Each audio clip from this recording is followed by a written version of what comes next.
Создание облачной базы данных.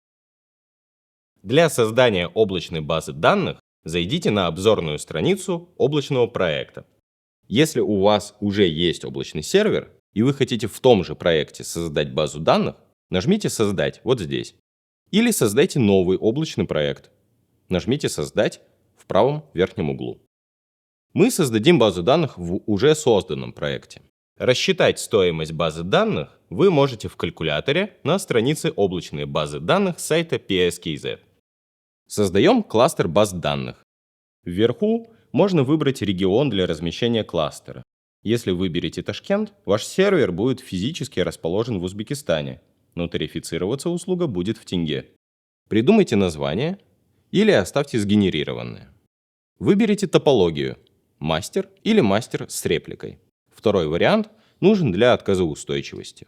Выберите тип базы данных и версию. По умолчанию выбрана последняя версия. Выберите конфигурацию ресурсов, размер и тип диска.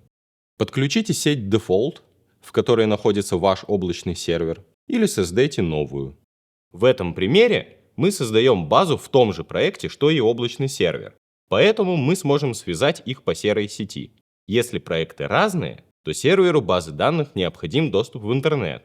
В этом случае используйте плавающий IP-адрес. Сразу настроим резервное копирование. Придумайте название, ограничьте количество копий и установите расписание.